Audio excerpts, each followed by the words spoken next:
जय हिंद। देखिए, ट्विटर को लेके जो विवाद चल रहा है उसको हम समझते हैं और ओटीटी प्लेटफॉर्म के लिए सरकार ने जो गाइडलाइंस बनाए थे उसके लिए क्या सही और क्या गलत है इसके बारे में समझते हैं हम लोग। और चाइना ने किस तरह से कोरोना वगैरह को लेके किस तरह से भारत का मजाक उड़ाया है इसको समझते हैं। देखिए, पिछले कुछ दिनों से ट्विटर ने कुछ ऐसे काम किए जो उसे नहीं करना चाहिए था, जिसमें सबसे गलत किया उसने हमारे उपराष्ट्रपति वेंकैया नायडू का ब्लू टिक छीन के उनका मतलब अकाउंट कुछ देर के लिए हटा दिया। हालांकि बाद में उसने कहा सफाई देते हुए वापस दे दिया।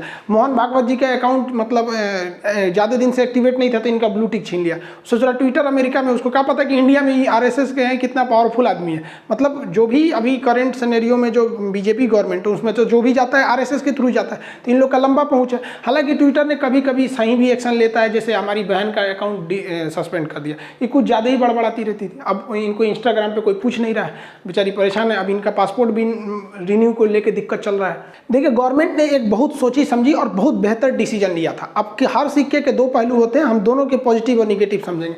गवर्नमेंट ने 2021 में एक नया कानून लाया, बिल पास किया, जिसका नाम था information technology intermediary guidelines and digital media ethics code rule 2021। अभी इतना लंबा चौड़ा नियम है, इसको बस समझिए कि ये नियम आया जो इसमें ये दोनों चीज को कवर करता है। एक ओटीटी प्लेटफॉर्म को करता है, अब ये और सोशल मीडिया दोनों को करता है वहां पर। अब ये ओटीटी प्लेटफॉर्म क्या होते हैं? ओवर द टॉप, जैसे पेंडेमिक आया, लॉकडाउन हुआ, सिनेमा घर में मूवियाँ शूट दिखानी बंद हो गई क्योंकि सिनेमा घर बंद हो गए थे। तो बॉक्स ऑफिस जहाँ पे टिकट कटाया जाता है ना वो फिल्म देखने के लिए, उसे बॉक्स ऑफिस कहते हैं। तो बॉक्स ऑफिस बंद हो गया। अब बॉक्स ऑफिस पे पहले क्या था, टिकट बिकते थे। तो पूरे हिंदुस्तान में जितने सिनेमा घर हैं सब लाइसेंस है, सबको पता है कहाँ कितने सिनेमा घर है। तो उस पर देखा जाता था कितना का टिकट बिका, तो बोला जाता था इस फिल्म ने पहले दिन में 50 करोड़ कमा लिया, इतना कमा लिया। अब ये नहीं सुनते होंगे क्योंकि अब सिनेमा घर बंद है, तो ये ओवर द टॉप प्लेटफॉर्म पे इसको रिलीज किया जाता है। जैसे नेटफ्लिक्स है, अमेजॉन प्राइम है, एमएक्स प्लेयर, कई ठो हैं सब। ओटीटी का तो कोई कमी नहीं है, बहुत सारे हैं सब। अब ये ओटीटी वाले क्या करते हैं, ये फिल्म को खरीद लेते हैं, एक फिक्स अमाउंट दे देते हैं कि भैया ये लो और तुम हमें अपनी फिल्म भेज दो, इतना लेके तुम चले जाओ। अब ये ओटीटी वाले कैसे कमाते हैं लोग? अब ये कैसे कमाते हैं, तो ये हम लोग से मंथली सब्सक्रिप्शन ले लेते हैं, 200-300 जिस हिसाब से रेंज है, या फिर साल भर का ले लेते हैं। कुछ ऐसे भी ओटीटी प्लेटफॉर्म है जो यूट्यूब की तरह काम करते हैं। आप वहाँ मूवी देख सकते हैं, पैसे नहीं लगेंगे, बट बीच बीच में एड्स यानी प्रचार आने लगते हैं सब। जैसे यूट्यूब को भी देखिए ना, अगर आप एक मंथली सब्सक्रिप्शन ले लेते हैं यूट्यूब का, जिसे यूट्यूब प्रीमियम कहते हैं, तो आप प्रीमियम ले लेते हैं तो यूट्यूब को कुछ पैसे दे देते हैं, वो आपको ऐड नहीं दिखाता है, केवल आपको काम लायक चीजें दिखाएगा, बीच में ऐड नहीं आएंगे। तो ये ओटीटी प्लेटफॉर्म कभी कभी अपनी मर्यादा को हिल जाते थे, कुछ ऐसे फिल्म दिखाने लगते थे बिल्कुल अश्लीलता थी या गाली गलौज बहुत ज्यादा था। अब घर में लड़के भी रहते थे तो गवर्नमेंट के ऊपर बहुत प्रेशर भी पड़ता है, तो इसी के लिए कंडक्ट करने के लिए लाया गया था इस चीज को। तो इसमें काफी सारे सुधार किए गए हैं इस ओटीटी प्लेटफॉर्म में। अब इसमें कई सुधार है। अब जिसके तहत आपको पहले जो फिल्म सर्टिफिकेशन दिया जाता है, central board of film certification के द्वारा दिया जाता है, इसे सीबीएफसी। किसी भी मूवी को स्टार्ट होने से पहले इस तरह से एक सर्टिफिकेट देखते होंगे, जिसमें आप अगर देखेंगे अ या यू, ये यू सर्टिफिकेट का मतलब होता है यूनिवर्सल। इसको हम लोग कहते हैं अनरेस्ट्रिक्टेड। यूनिवर्सल या अनरेस्ट्रिक्टेड मतलब ऐसी मूवी में कोई भी गलत चीजें नहीं रहती हैं, नहीं, मतलब एकदम पारिवारिक मूवी, जैसे बागवान कितनी बेहतरीन मूवी है, तो वैसी मूवियों में यू सर्टिफिकेट, उसी कैटेगरी की जितनी अच्छी मूवियां रहती हैं उनको यू कैटेगरी दे दिया जाता है। लेकिन कुछ इसी से मिलती जुलती और भी कैटेगरी रहती है जिसे हम लोग कहते हैं यूए। ये यू का ही है, इसे कहा जाता है कि unrestricted with caution of age. इसमें भी कोई रिस्ट्रिक्शन नहीं है, लेकिन इसमें एक एज बाउंडेशन लगा दिया गया। क्यों? कि भाई कभी कभी हॉरर मूवी होती है, डरावनी मूवी, तो बच्चा अकेले नहीं देख सकता है क्योंकि एज का रिस्ट्रिक्शन है, उसे गार्जियन के पास रख के देखना पड़ेगा। अब इसकी कई कैटेगरी बना दी गई इस नियम के हिसाब से, एज रिस्ट्रिक्शन लगाया गया। देखिए यूए 7, यानी जो 7 साल के लड़के रहेंगे उनके लिए डरावनी मूवियों को नहीं रखना है, बेचारा डर उड़ जाएगा। सर रात में छोटका लड़का डर जाता है रात में ना, तो उसको रात में पेशाब लगेगा तो जाएगा ही नहीं, न तो घर वालों को ले जाएगा, पापा आप गेट पे खड़े रहना। तो पहले ही मूवियाँ में बता दिया जाता है कि भैया यूए 7 रहेगा तो छोटका सबको मत दिखाइए। उसी तरह से यूए 13 साल के लिए, 16 साल के लिए अलग अलग। अब किसी में खतरनाक स्टंट रहेंगे या फिर गाली गलौज रहेंगे, तो होता क्या है कि कुछ गाली गलौज एक्सेप्टेबल होते हैं, चलो भैया इतना तक चलेगा, लेकिन एकदम खुल के गरियाने लगोगे तो वो भी नहीं चलता है। तो वो एज रिस्ट्रिक्शन पे रहता है कि किस एज को देखना चाहिए। अगर एज रिस्ट्रिक्शन मान के चलिए 13 साल है, कोई 12 साल का लड़का देख रहा है तो वो खुद ही गलत कर रहा है, तो इसमें गार्जियन के प्रेजेंस में उसे देखा जा सकता है। इसके अलावा एक और सर्टिफिकेट होता है जिसे हम लोग कहते हैं व या ए, ये तो एडल्ट होते हैं 18 साल से ऊपर का। इसमें अश्लील मूवी भी आ जाती हैं या गाली गलौज ज्यादा रहता है, ये सब भी इसमें आ जाते हैं सब। अब एक एस होता है, एस हम लोग नहीं देखे होंगे, ये स्पेसिफिक चीज़ों के लिए दिखाया जाता है। जैसे मान के चले किसी डॉक्टर को पोस्टमार्टम में क्या क्या चीज़ें होती हैं उसको अगर एक मूवी के तौर पे दिखाना है तो वो उसमें दिखा सकता है। साइंटिस्ट के लिए या कोरोना को किस तरह से कोरोना वैक्सीन का जीनोम सीक्वेंसिंग किया जाता है तो उसको एक बड़े से मूवी कन्वेंशन हॉल में अगर दिखाएंगे इस तरह से तो उसके लिए स्पेसिफिक एस का यूज किया जाता है। तो ये 4 टाइप के जो होते हैं ये हम लोग के मतलब पहले से सर्टिफिकेशन दिए जाते थे। आप मूवी शुरू करेंगे तो आपको पता चल जाएगा कि किस कैटेगरी की मूवी है शुरुआत के 10 सेकंड में इस सर्टिफिकेट को देख के। इस नियम में OTT प्लेटफॉर्म को कहा गया है कि आपको अगर कोई मूवी रिलीज हो जाती है तो उसके बाद भी अगर गवर्नमेंट कहती है कि उस चीज को काट दीजिए तो काटना पड़ेगा। जैसे तांडव मूवी में कोई सीन को लेकर गवर्नमेंट ने कटवा दिया था तांडव मूवी को, तो उसके बाद से वो उसका जो विवाद था उसको काट दिया गया। इस नियम में कई सारे और चीजें दिए गए। इसमें ना जो सोशल मीडिया के लिए जो सेक्शन बनाया गया, अब सोशल मीडिया में हर चीज आता है, व्हाट्सअप, ट्विटर, फेसबुक, ये सब चीजें आ जाती हैं। तो उसमें नियम काफी अच्छा गवर्नमेंट ने बनाया। सबसे पहले उन्होंने कहा कि भाई आपको फर्स्ट ओरिजिनेटर का पता करना पड़ेगा कि सबसे पहले इसको किसने डाला। जैसे किसी वीडियो से बवाल मचता है तो सबसे पहले किसने डाला, या किसी पोस्टर से होता है तो किसका, तो ओरिजिनेटर का पता चल जाएगा। उसके बाद इसने कहा कि एक ऑफिसर आपको क्या करना पड़ेगा, इंडिया में क्या करना पड़ेगा, अपॉइंट करना पड़ेगा, जो ग्रीवांसेज यानी शिकायतें सुने लोगों की कि भैया इस चीज को हटाना है यहाँ है। अब उसको क्या करना पड़ेगा, 15 दिन में आपको उस शिकायत को हटाना पड़ेगा। बहुत बार ऐसा होता है किसी के MMS वायरल कर दो, बेचारा का पूरा लाइफ खराब हो जाता है। तो ऐसे चीज़ों को 15 दिन के अंदर अंदर आपको हटाना पड़ जाएगा। ये गवर्नमेंट ने इस नियम में कहा था जो बिल्कुल बेहतरीन था। इसके अलावा कहा था गवर्नमेंट ने कि मंथली आपको रिपोर्ट फाइल करना पड़ेगा कि इस महीने आपने किस कैटेगरी के शिकायतों को हटाया, ताकि गवर्नमेंट उस पर और अच्छे से नजर रखे कि किस कैटेगरी के शिकायत आ रहे हैं। जैसे किसी के MMS का, या धार्मिक टिप्पणी कर देना, या किसी की राजनीतिक टिप्पणी करके छवि खराब कर देना, उस टाइप के ये चीज़ों को इसमें कहा गया था। तो ये तो बेहतरीन बात थी। अब सारे सोशल मीडिया ने इसे मान लिया, ट्विटर ने इसको नहीं मान रहा था। हालांकि इसमें एक और चीज़ थी जो गवर्नमेंट यहाँ छुपा रही है। गवर्नमेंट ने कहा था कि अगर हमें कोई चीज़ अनअप्रोप्रिएट लगेगी, ऐसा लगेगा कि ये चीज़ ठीक नहीं है, तो आपको वो चीज़ें भी हटानी पड़ेगी। तो ट्विटर ने कहा कि इस तरह से तो आपने तो कोई डिफिनेशन ही नहीं दिया ना कि आपको कौन सा चीज़ अच्छा लगता है या कौन सा चीज़ खराब लगता है। तो आप तो किसी चीज़ को कहेंगे हटा दीजिए, तो फिर हमारा तो एक तरह से आप मेरे मुँह पर लगाम लगा दिए आप यहाँ पे। इस पर हम आगे आते हैं, अभी चर्चा करेंगे। तो गवर्नमेंट की बात ट्विटर नहीं मान रहा था। तो हालांकि ट्विटर को भी देखिएगा, उसका भी कहना 100% गलत नहीं था, क्योंकि गवर्नमेंट पहले डिसाइड करेगी ना कि हम ये कैटेगरी बोलेंगे तो तुम उसे हटा देना। लेकिन गवर्नमेंट ने सीधा ये कह रही है कि हमको जो चीज़ अनअप्रोप्रिएट लगेगी हम आपको बोलेंगे आप 24 घंटे के अंदर उसको हटाइए। यहाँ पे ये तो भाई फिक्स कीजिएगा ना किस चीज़ को हटाएंगे। उस तरह पता चला कि कोई बात सही भी है, पब्लिक की कोई डिमांड है, गवर्नमेंट ने कहा कि भाई इससे तो हमारी छवि खराब करेगी, ट्विटर को कहो तो हटा दे, तो ऐसा भी नहीं चलेगा। तो बड़ा सारा घमासान हुआ इसमें लेके। तो ट्विटर मान ही नहीं रहा था, बाकी सब मान गए। तो गवर्नमेंट ने ना ट्विटर को भी कमज़ोर नस पकड़ लिया। 2002 में इंफॉर्मेशन टेक्नोलॉजी एक्ट सन 2000 में एक नियम आया था जिसमें कई सारे सेक्शंस थे। उसका जो सेक्शन 79 था ये किसी भी सोशल मीडिया को बड़ा अच्छा आज़ादी देता था।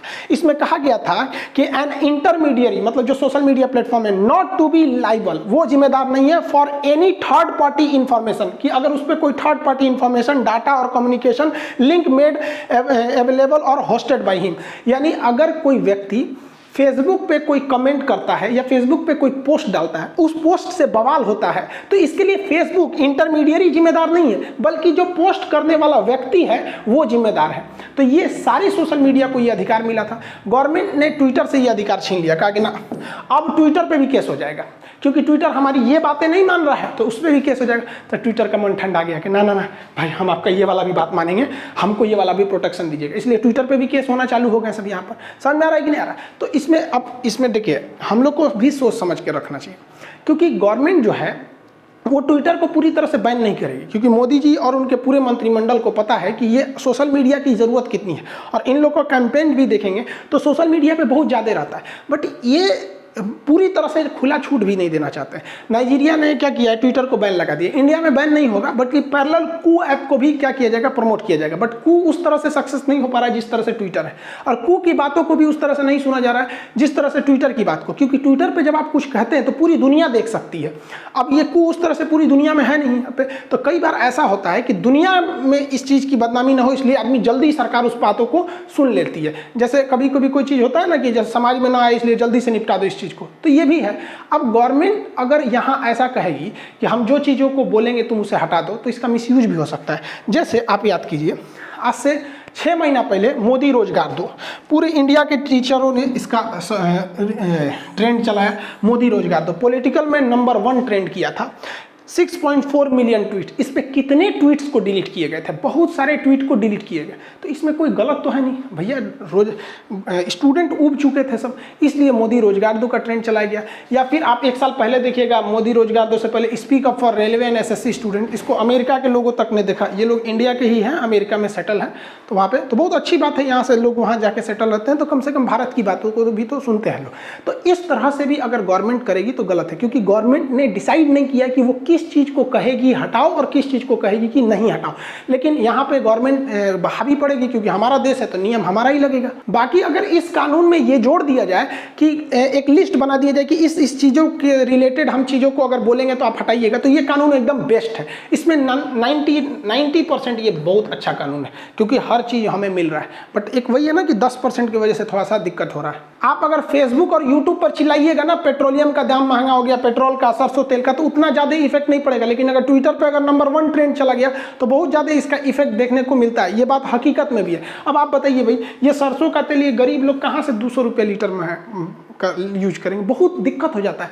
अब पेट्रोल का प्राइस भैया 100 रुपया हिल गया, ये बहुत गड़बड़ है। ऐसा नहीं है कि मजबूरी में हिला है, ऐसा नहीं है, क्योंकि गवर्नमेंट ने पेट्रोलियम कंपनियों को छूट दे दिया कि मतलब वो उसके ऊपर डिपेंड कर दिया कि अगर इंटरनेशनल में थोड़ा भी ऊपर नीचे होता है तो आप भी घटा बढ़ा सकते हैं। एक महीना में 15-17 बार अगर पेट्रोल के दाम में बढ़ोतरी और उसको कंट्रोल किया जाता है तो गड़बड़ बात है। आपको लगता है कि भैया ऐसा है, तो देखिए ध्यान से समझिए पूरा गणित। पेट्रोल जिसमें को मापने का एक इंटरनेशनल तरीका होता है बैरल, ये ड्राम को बैरल बोलते हैं, देहात में इसको लोग ड्राम बोलते हैं। इसमें 159 लीटर पेट्रोलियम आता है, ठीक है।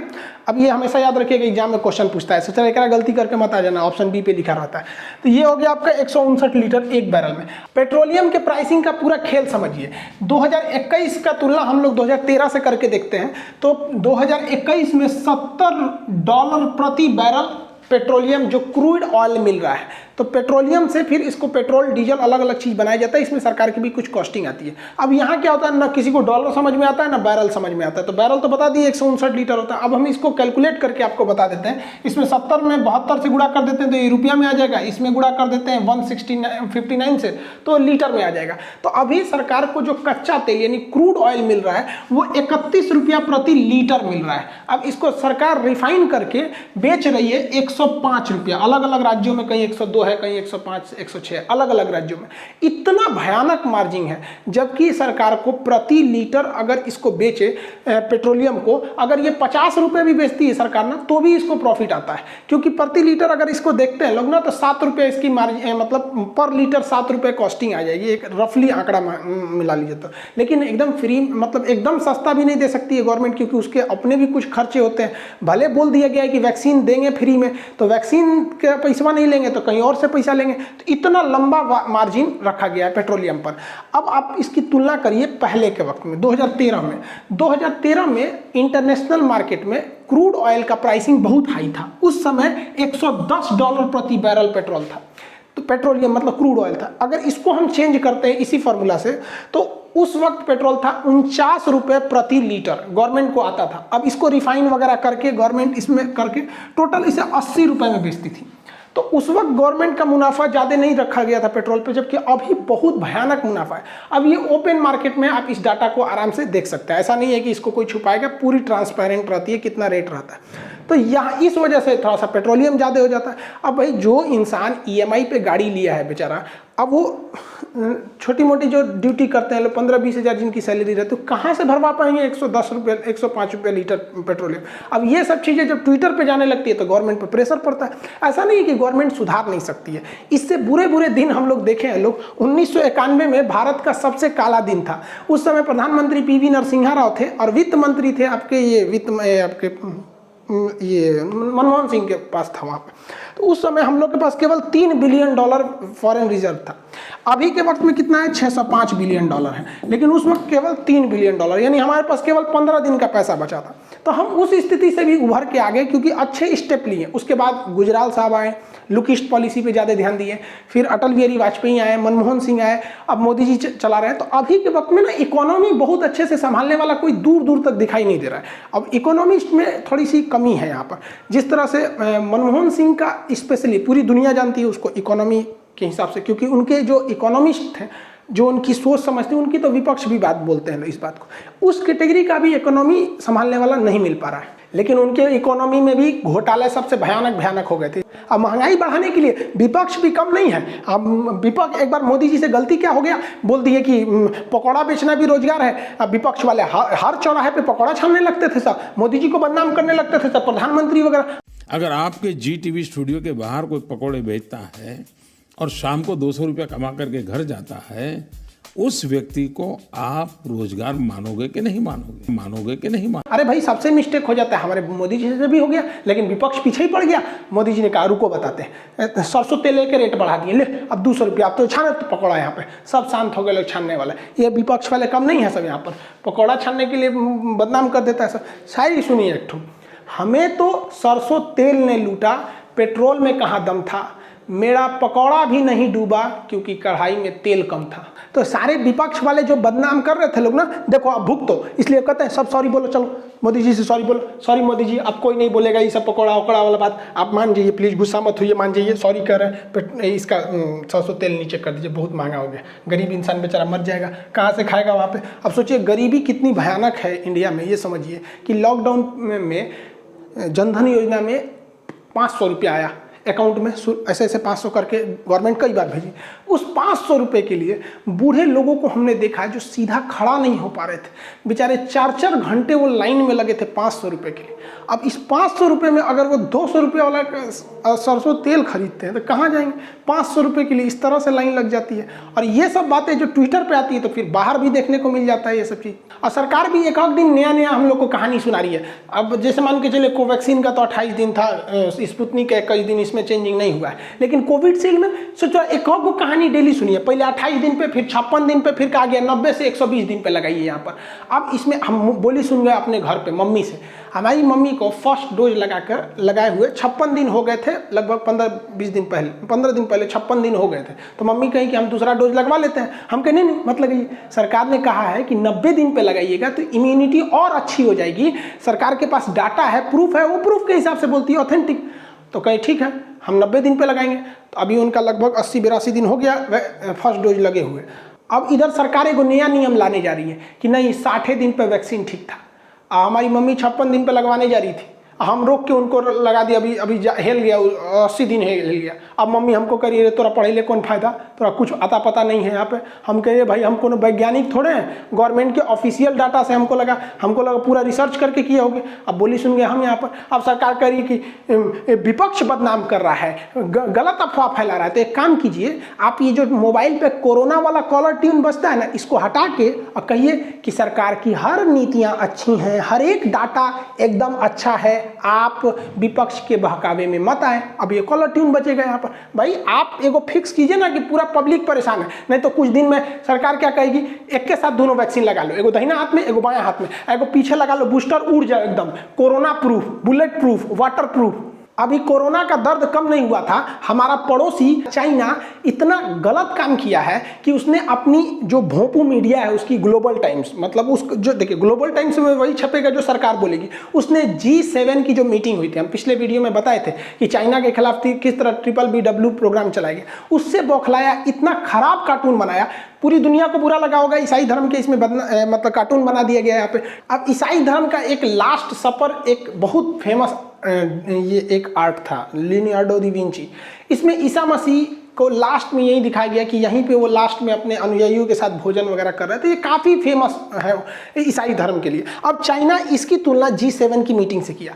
अब इसमें उसने क्या किया कि लास्ट सपर का सेम वो लगाया और यहाँ बीच में अमेरिका को बैठाया। हम आपको बताए थे कि अमेरिका ही इसकी अगुवाई कर रहा है, जो BBBW प्रोग्राम में, जिसमें भारत भी को भी शामिल करने की बात की गई। अब अमेरिका को बैठाया, इसके बगल में जापान को कुत्ता बना के बैठा दिया, इधर ब्रिटेन को बनाया, कनाडा को, किसको बनाया, फ्रांस वगैरह को, इससे बहस नहीं है। लेकिन भारत को इसने स्टेबल पर नहीं बैठाया, क्योंकि हम आपको कल के वीडियो में बताए थे कि G7 का भारत परमानेंट मेंबर नहीं है, वो पर्यवेक्षक है, उसमें शामिल होता है। तो देखिए भारत को उसने हाथी का शक्ल दिया और यहाँ नीचे बैठाया जमीन पर, क्योंकि भारतीय अर्थव्यवस्था को हाथी से तुलना किया जाता है, क्योंकि हमारी इकोनॉमी बहुत बड़ी है बट हाथी की तरह धीमे धीमे चलती है। तो इस चुट्टे ने हाथी का शक्ल दिया। यहाँ पर हम आपको जूम करके दिखाते हैं, आपका खून खोल जाएगा। देखिए इस हरामीपन को, इसको ये हम जूम करते हैं। इन लोगों के साथ क्या किया, ये इनके देश का मैटर है, इनको मुर्गा बनाया, किसी को भालू सियार बनाया, वो अलग मैटर। हमारे देश को देखिए, हमें हाथी से कोई ऐतराज नहीं है, गजराज से हमें, लेकिन इस सुअर के बच्चे ने इस हाथी के पीछे ऑक्सीजन सिलेंडर लगाया।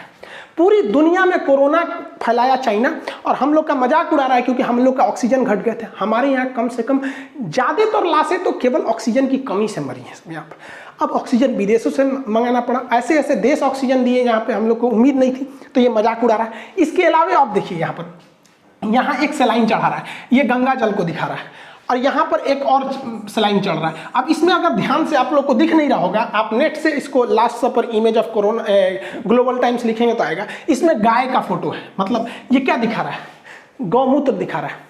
और जब हरामीपन कर, भारत में हिंदू की आस्था है, ज़्यादातर मेजॉरिटी यहाँ है, वो गोमूत्र कोई प्यास बुझाने के लिए नहीं पूछते हैं, उनकी आस्था है किसी के में उसमें नहीं जाना चाहिए, इससे सेंटिमेंट्स हर्ट होते हैं। अब यहाँ गंगा जल चढ़ा रहा है, अरे भाई साहब हमारे यहाँ आस्था है, कोई गंगा जल में विश्वास करता है तो कोई आबे जमजम में विश्वास करता है। तो इस तरह का मजाक, वो भी वो देश जो कोरोना फैलाया पूरी दुनिया में, उस हरामी के बच्चे ने दिखाया कि इस तरह की मीटिंग से कुछ होने वाला नहीं है चाइना को। उसकी सरकारी मीडिया इतना हिम्मत कर सकती है, क्योंकि चीन की मीडिया जो लिखती है वो ये माना जाता है कि चीन की सरकार के कहने पे लिखिए, क्योंकि वहां मीडिया का पूरा कंट्रोल है। लेकिन भारत की मीडिया स्वतंत्र है, लेकिन इनको आपस में लड़ाने से फुर्सत नहीं मिलता है। अकलेल बकलेल को दुगो को बैठा के आपस में लड़वाएगा सब। इस तरह का मैगजीन क्या हमारे फ्रंट पेज पे छप सकता है? Father of corona, father day के दिन सबसे अच्छा इमेज अगर कुछ हो सकता है तो ये हो सकता है। हमारे न्यूज़पेपर पे ये छपना चाहिए कि चाइना का बेटा जो कौन, ये शी जिनपिंग का बेटा कोरोना है, इससे अच्छा फादर कौन हो सकता है? इसका बेटे ने पूरी दुनिया में तबाही मचाई। लेकिन नहीं, हम लोग चाइना का नाम आता है तो सोच समझ के काम करने लगते हैं। हम लोग को भी एग्रेशन दिखाना चाहिए। भारत यहाँ कुछ खास स्टेप नहीं ले लेता है, वहां पर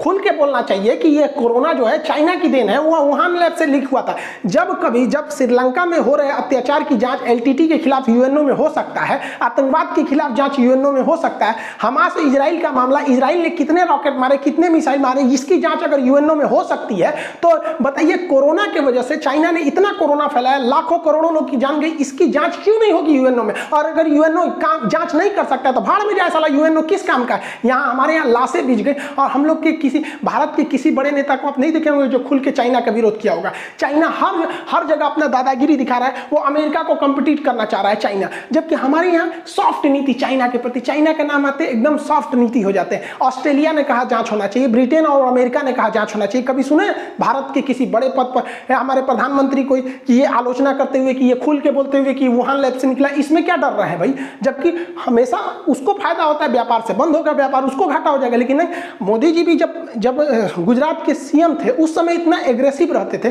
भाषण देते थे कि चीन को ऐसे सबक सिखाना चाहिए। अब तो खुल के स्टेटमेंट नहीं देता है।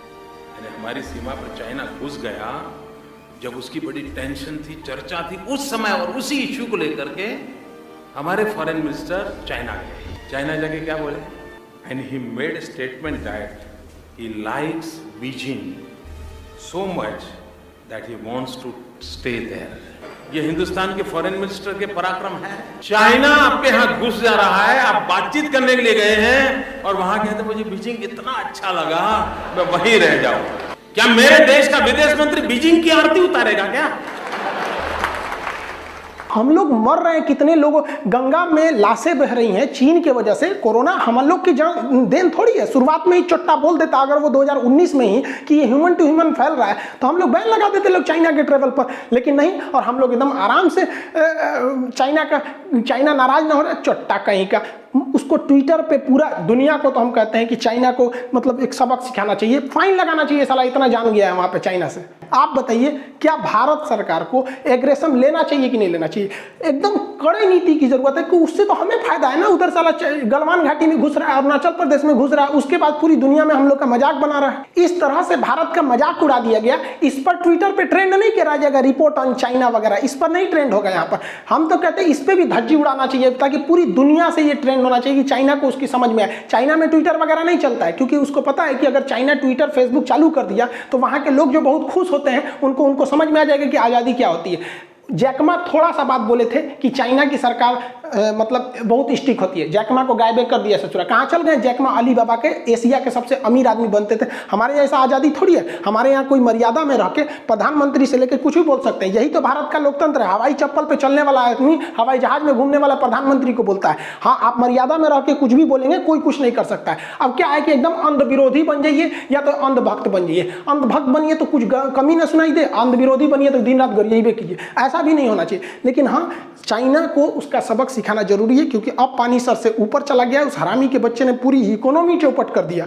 और आप लोग से एक रिक्वेस्ट है कि देखिए मेरा ट्विटर अकाउंट पर फर्जी आईडी बहुत ज़्यादा बना है। हम खुद चेक करने के लिए कोशिश किए तो खान सर लिखे तो ससुरा इतना ज़्यादा आ गया, इसमें मेरा ओरिजिनल आईबे नहीं किया ससुरा यहाँ पर। अब हम परेशान है, इनमें से कोनो मेरा ओरिजिनल नहीं है यहाँ पर। और इस ट्वीट के माध्यम से अलग अलग सांप्रदायिक भावनाओं को भड़काने के लिए ट्वीट किए जा रहे हैं। और कम पढ़े लिखे लोग या जिनकी सोच संकुचित है उन्हें लगता है कि ये खान सर कर रहे हैं। अरे जो इंसान हमें देखा होगा 10 वीडियो भी देख लेंगे ना आप मेरा, तो समझ जाएंगे कि ये किस टॉपिक पर बोलते हैं, किस पर नहीं बोलते हैं। हमको सांप्रदायिक चीज़ें या फिर राजनीति में ज़्यादा नहीं होना पड़ता। कभी एकदम ओवर हो जाता है तब आदमी को बोलना पड़ता है, वो भी सीरियसनेस रहता है, अदरवाइज में नहीं। अब यहाँ देखिए कैसे भड़काया जा रहा है यहाँ पे आरक्षण विरोधी योगी सरकार। हम काहे को बोलने जाएंगे? हमको पॉलिटिकल कोई ट्वीट नहीं करते, हमको हमारा ट्विटर ही नहीं है। यहाँ पे क्या लिखा है? ये जातिवाद तो नहीं है। 15 प्रोफेसर में से 11 ठाकुर, लेकिन तथाकथित बुद्धिजीवी चुप है। मतलब इनका कहना है कि ठाकुरों को जॉब क्यों मिला। यह पहली बार नहीं है। 86 एसडीएम में से 56 यादव होने के अफवाह मात्र पर दोषी करार देने वाला तमाम मीडिया जगत, 61 जजों में से 52 सवर्ण होने पर चुप्पी साधा। यह मेरा नहीं है, लेकिन कोई सुनेगा तो क्या करे। एक भाई साहब कह रहे थे, इस पर ट्वीट कर रिप्लाई दिए थे कि आप पढ़ाते ठीक है लेकिन राजनीति से दूर रहे। हम गए जब तो यो ना बुझा रहा है कि हमारा ना है तो तू क्या कर रहा है ट्विटर पे यहाँ देखिए मुसलमान को भड़काने के लिए। मुझे आज तक ये समझ में नहीं आया कि मदरसे की पढ़ाई कौन सी कंपनी के काम में आती है। सरकार फिर भी इस पर करोड़ रुपए खर्च करती है। इस पर लिखा है रियल खान सर, ऐप पे लिखा है खान सर ऑफिशियल। ये दोनों मेरा नहीं है यहाँ पे। अब बताइए इसमें मुसलमान लोग भड़क जाएगा भाई। जबकि आराम से सोचिएगा तो हमरो को कारखाना में काम नहीं है। किसी कंपनी हमको काहे लिए लेंगे? हमको कंपनी में पढ़ाना है। अब कोई ज्योग्राफी का प्रोफेसर है, वो जाके कहेगा टाटा कंपनी में हमको काम है तो ओकरो भगा देगा। आपका क्या काम है? तो किसी भी कंपनी में लिटरेचर का भी कोई काम नहीं रहता है। अब कोई शंकराचार्य आचार्य जी हैं, वो जाके कहेंगे कि टाटा कंपनी में काम, कंपनी में टेक्निकल आदमी का काम होता है। लेकिन इस तरह से कोई जवाब नहीं देता है। सांप्रदायिक मैटर में तुरंत भड़क जाते हैं लोग यहाँ पर, जबकि मेरा है नहीं यहाँ पर। तो प्लीज़ ऐसे लोगों को रिपोर्ट करें। फेसबुक पर मेरा एक नाम से आईडी बना दिया खान जीएस रिसर्च सेंटर, उस पर उल्टा सीधा एडल्ट वीडियो डाल रहा है। तो इससे थोड़ी सी छवि खराब हो जाती है। कम पढ़े लिखे लोगों को लगता है कि भैया ये खान सर ही हैं। आप सबको हम कहते हैं कि भैया देखिए डिस्क्रिप्शन में हम आपको ट्विटर का लिंक दे देंगे। मेरा ट्विटर अकाउंट है Khan GS research centre @Khan sir Patna. @ लिखेंगे तो खान सर पटना। डिस्क्रिप्शन में उसका लिंक दे देंगे, उसको जाकर फॉलो कर लेंगे। तो ट्विटर को हम भी क्या करें, हम सोचते हैं कि कई बार ऐसी घटनाएं होती हैं जो हम सोचते हैं बनाना, लेकिन उसको बार बार यूट्यूब पर नहीं बना सकते क्योंकि यूट्यूब पर बनाने के लिए एटलीस्ट 15-20 मिनट की वीडियोस होनी चाहिए। तो कुछ छोटे वीडियो 5-7 मिनट के रहते हैं, तो उसको सोचते हैं कि ट्विटर पे डाल दें। तो जैसे कुलभूषण जाधव जी का मैटर था, नीरव मोदी को लेकर रेड कॉर्नर नोटिस, ये क्या होता है, या मेहुल चौकसी का जो प्रत्यार्पण था ये क्यों रुक गया, वगैरह वगैरह। तो ये आप अगर कहेंगे तो जो शॉर्ट जानकारी रहती है उसको ट्विटर पे दे देंगे। तो एटलीस्ट वहाँ रहना चाहिए, क्योंकि अगर आप ट्विटर पे रहेंगे तो एक नंबर अच्छे रहेंगे तो हम कम से कम ब्लू टिक ले लेंगे ना। ऐसे बदनामी से तो आदमी बच सकता है। तो डिस्क्रिप्शन में लिंक दिया गया है ऑफिशियल ट्विटर हैंडल का, आप वहाँ जाकर फॉलो कर लेंगे तो आपको ट्विटर पर भी बता देंगे। आई होप आप ये जो नियम आए थे सोशल मीडिया को लेकर उसे समझे होंगे। मिलेंगे नेक्स्ट क्लास में। जय हिंद।